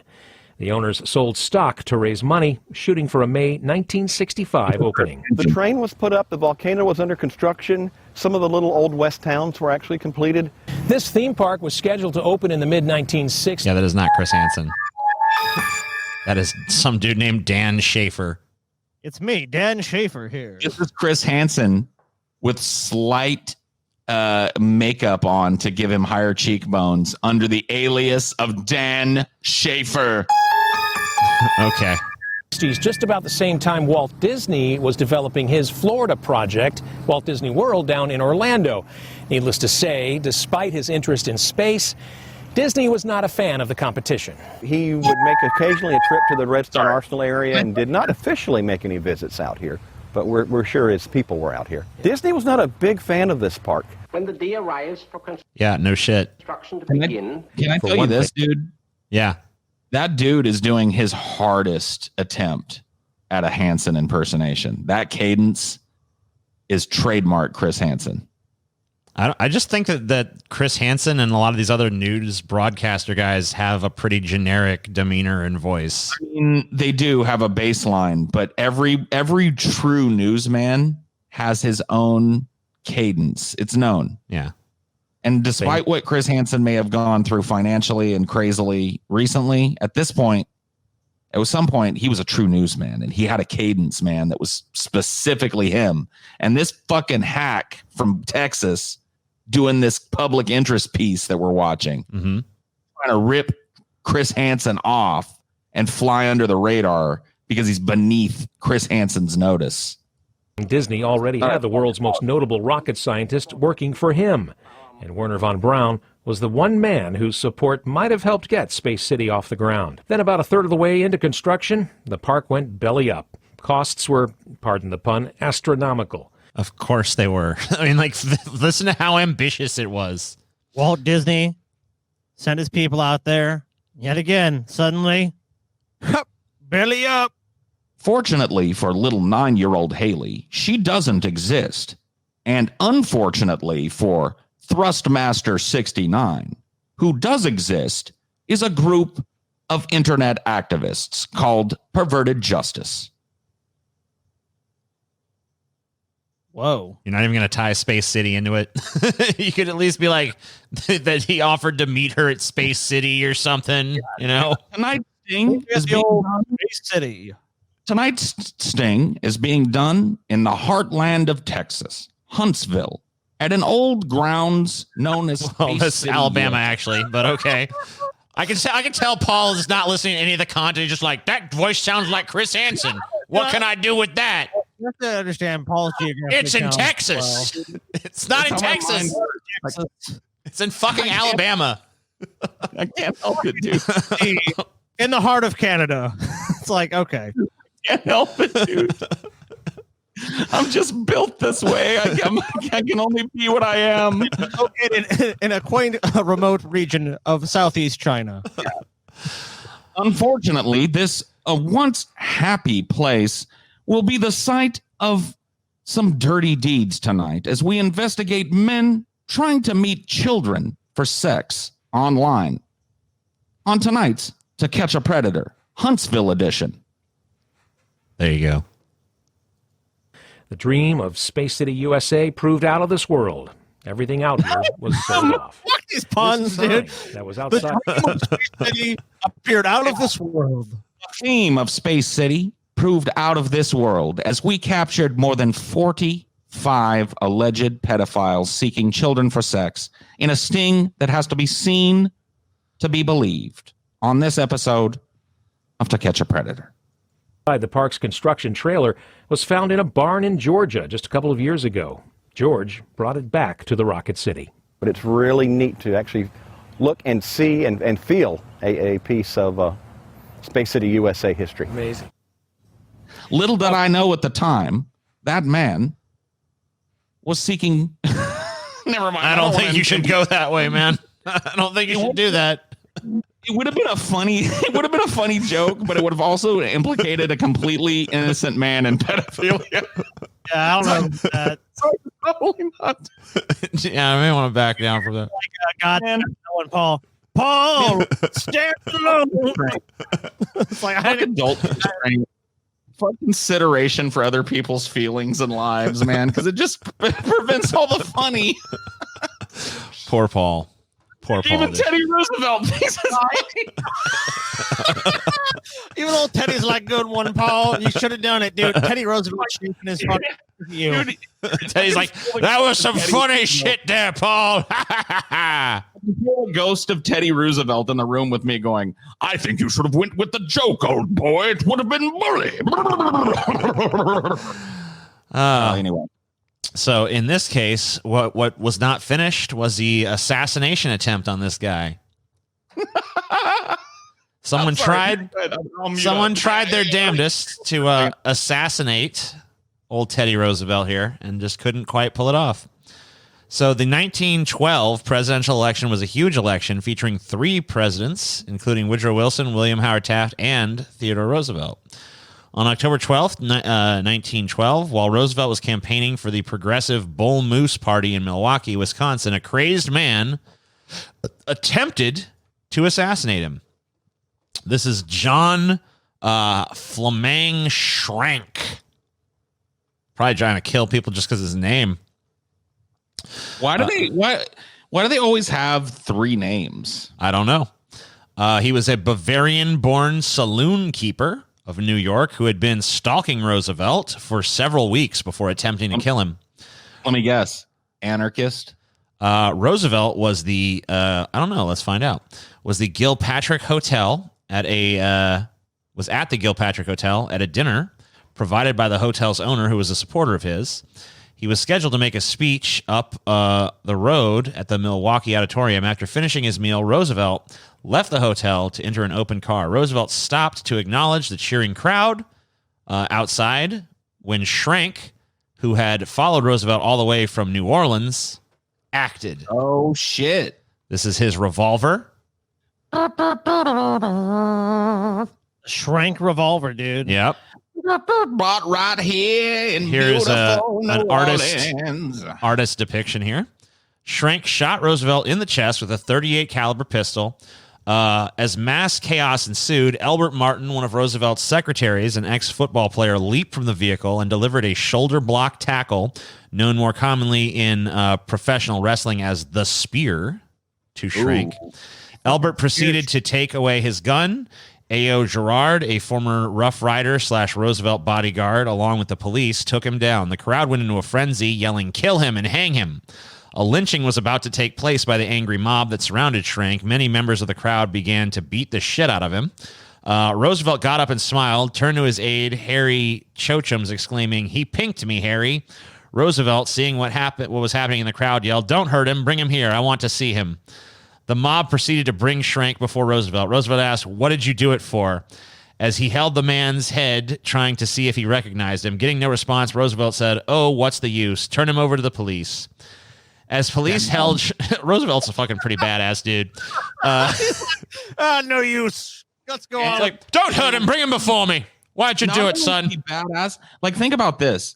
Think about, like, because if this doesn't show you how the office of the presidency has degraded over the years, yeah. Because let me tell you, dude, if somebody like, and I'm not saying like it shouldn't be handled appropriately, and maybe it's more appropriate, but I'm telling you, dude, the days of a president saying, wait a minute, bring that man here, give him a chance to air his grievances to me face to face. Yeah, after he shot me. You know, after he shot at me, like right at the scene of the event, not like later. No, he didn't shoot at him. He shot him. I mean, he was shot. Right. Look, you know what? I got to say, in this depiction, though, whoever's behind Roosevelt's like, human shield. Yeah, he's like, "Fuck you, Roosevelt, you piece of shit." Look, I'm old, Roosevelt. Take one for me.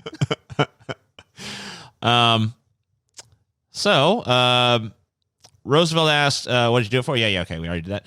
As police held Schrank, Roosevelt said, "You poor creature. Officers, take charge of him and see that no violence is done to him."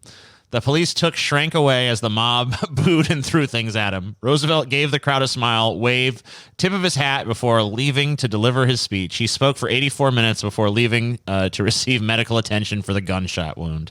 Dude, I don't know. I don't claim to have knowledge of like what actually happened that day, but what do you want to bet?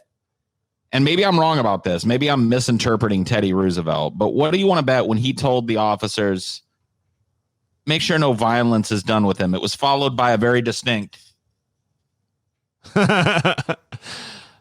No, I think he was just a higher class of politician that realized that in the long run, something like that is going to play a lot better. Like, wow, he was just shot and he's still like, he forgave the guy right on the spot. So how was Max Schrenk treated in jail, by the way? Is there any information on that? Was he beaten or tortured in any way? Not that I know of. I don't know what happened. Not that we covered. I'll tell you his fate. I'll tell you his fate at the end, but let's first talk about what happened with Roosevelt. So probes and x-rays showed that a bullet had lodged itself in Roosevelt's chest muscle. The bullet had apparently been slowed by Roosevelt's metal glasses case and his 50-page text of his campaign speech that was folded over twice. Doctors concluded it would be more dangerous to remove the bullet than to leave it in, so Roosevelt carried the bullet for the rest of his life. Why not? Damn. Here's the speech that the bullet traveled through. That's pretty cool. In later years, when he was asked about the bullet inside of him, Roosevelt would say, "I do not mind it any more than if it were in my waistcoat pocket." Both Taft and Wilson suspended their campaigns out of respect until Roosevelt got better. So he just lucked out, and it just managed to not damage any internal organs. And it seems like part of the reason why he was not more injured was because of these obstacles that were, in his jacket pocket that slowed it down. So as for Schrenk, when he was interrogated, Schrenk said he was the ghost of former President William McKinley. And that he said the ghost of former President William McKinley ordered him to kill Roosevelt, basically. Crazy then is their story. Yeah, doctors concluded that Schrenk was suffering from insane delusions and declared him legally insane. Schrenk proceeded to spend 29 years in the Central State Hospital for the Criminally Insane in Waupun, Wisconsin, until his death from bronchial pneumonia, and his body was donated for anatomical dissection. Well, at least we know that after being declared insane and thus not culpable for his actions, that he was treated as humanely as possible for the remainder of his life. Yeah, very, very humanely. I I don't know how life was at the Central State Hospital for the Criminally Insane in Waupun, Wisconsin, but I imagine it probably was not too great. I'd also like to take a little deeper look into him. It's a good chance that any evidence that he was, because think about it. The official story has always been bullshit. The tail has always wagged the dog when it comes to shit like this. Sure. Lee Harvey Oswald, it's glossed over a time and time again in the official story that he was a CIA agent. Mm-hmm. You know what I mean? He was actually an asset of the American government, at least at some point. So that's always glossed over in the JFK story. So this story that this guy just we interrogate him and he went, "I am King Flubity and I am sent here from Flubland to destroy the evil mega monster." And they were like, "You're insane, sir." Well, I'll say if you want a little bit more about his motivation, he later claimed that he had nothing against Roosevelt, the man. What he was against was Roosevelt, the third termer. So he claimed that he basically shot Roosevelt as a warning to other third termers, and that it was, of course, the ghost of William McKinley who had told him to do it. I like the fact that if you look at this, that people claim that clickbait is some new thing, and look at this fucking paper from that time. So here's a third way. Shot by a maniac. Because I got to tell you guys, maybe it's never been proven true, and maybe some people just consider that to be the ravings of a genuine lunatic or something. But I think this was just political violence. That when he got caught for it, he clammed up. Obviously, he didn't say shit to fucking Roosevelt, and obviously, the only thing he said to the cops was so he could go to the puzzle factory instead of the fucking booty house. You know what I mean? That's what this sounds like to me. Could be. I may be wrong. Let's see. I'm trying to find if there's any sort of hint of him having political motives other than he obviously had a problem with third termers. Said that William McKinley visited him in a dream, told him to assassinate Roosevelt. By the way, when Roosevelt died, Schrank said that Roosevelt was a great man and he apologized for his attempt on his life. Probably because there was some parole hearing. Maybe. I don't think there's parole hearings for crazy people. There's probably some kind of equivalent. There is. There's tiered. I mean, I don't know if this time there was. You're right. At this time, it was probably just like. Schrank was also so it doesn't say anything about his politics. It says he was profoundly religious. He was fluent in the Bible. He was very good at. He had good debate skills apparently. So maybe that was political. Apparently, he was a writer, poet. Spent a lot of time walking around the city streets at night, but it was never documented to have caused any trouble. So yeah, I don't know. I'm telling you this: if this dude was a political dissident, but not one that was convenient to the Roosevelt campaign, this McKinley appeared to me in my dream shit, and the apology and all of it could be engineered, dude. I'm very conspiratorial when it comes to this shit. No way. If the fucking cops found a bunch of anti-capitalist literature or some shit on this dude, or whatever the fuck it was, some kind of fucking radical shit, and the narrative of Teddy being shot by a total crazy freak that was locked away forever sounded more manly than man who rails against capitalism as multi-headed Hydra shoots president. That's never going to get to be the headline. No soundbite that this guy ever utters of that is ever going to go to the newspapers. I mean, well, it's just another narrative. And I mean, look, I'm not saying like, I know we say conspiracy theory. I mean, because no one knows. I mean, unless you lived in that time period, can actually see the evidence. It's all just a narrative. And like, this is the official narrative. And, maybe there's some reason to believe it. And maybe we have to look at the contemporary accounts. That's all we can do with history. Yeah. Like, this is what the account says, and I get where you're coming from. Like, he very well could have had those leanings. We don't know.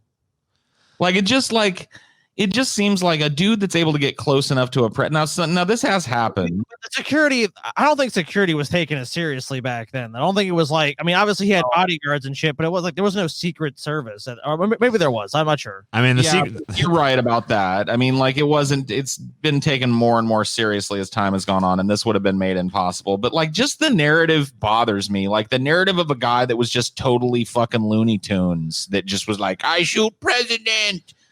It's happened.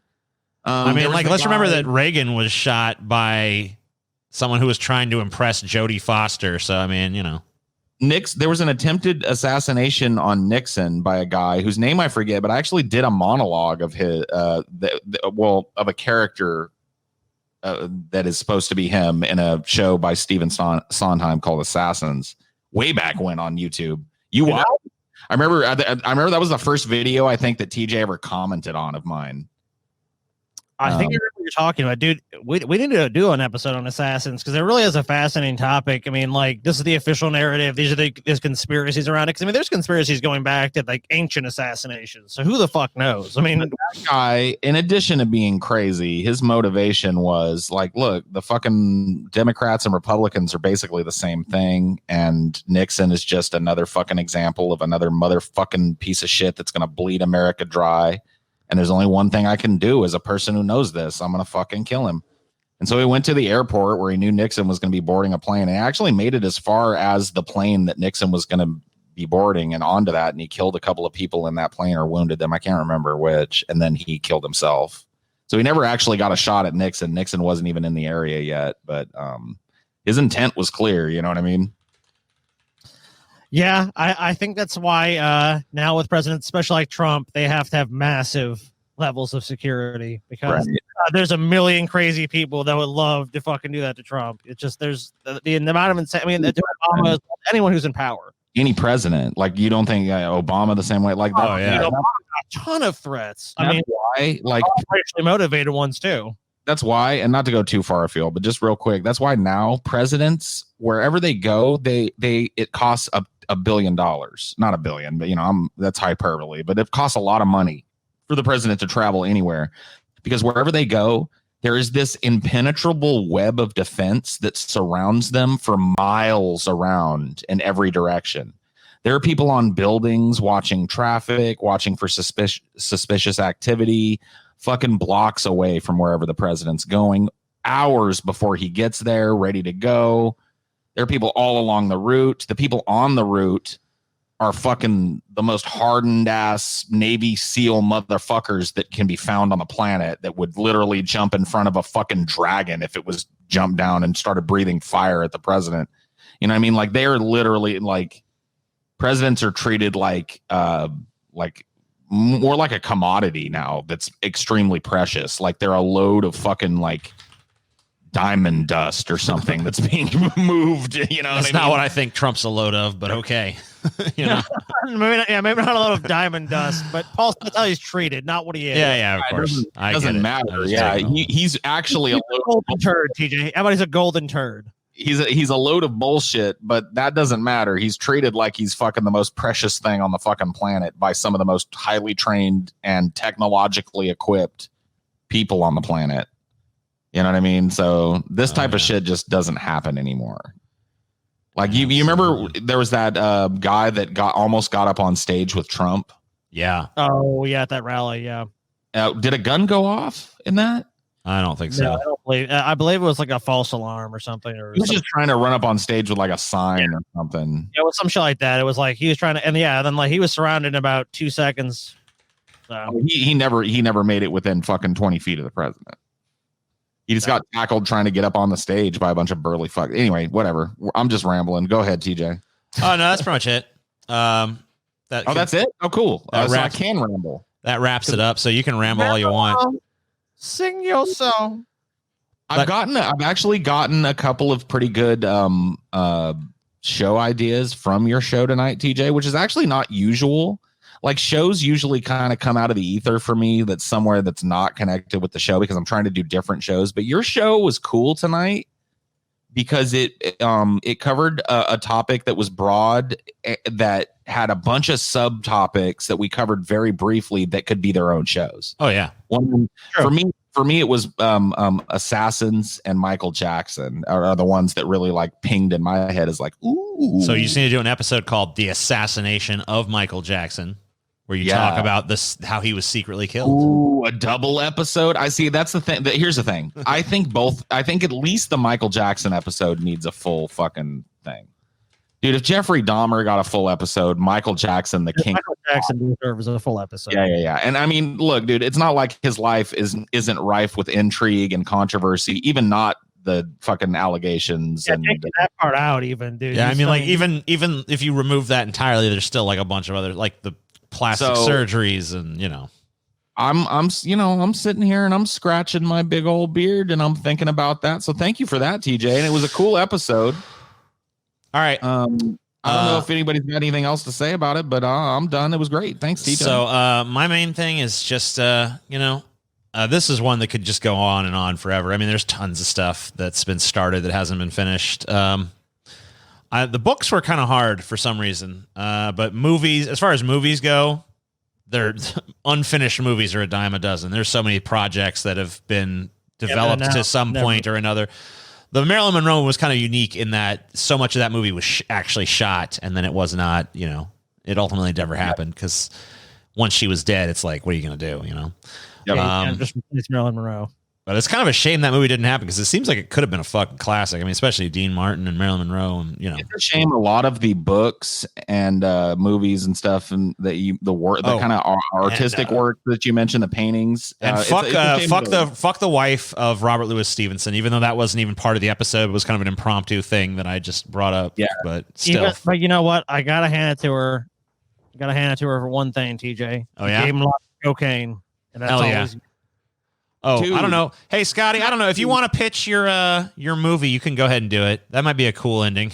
It'll never happen, so, Scotty said earlier that the truth shall be revealed, that he's still cooking that in the crock pot. But if he wants to, I'm not going to stop him. If Scotty, it's up to you. Do you want to tell him your total recall right now, or do you want to do it some other time?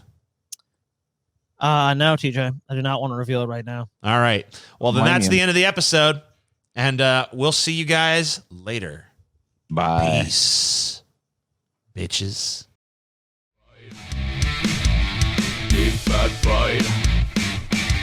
Deep fat fried.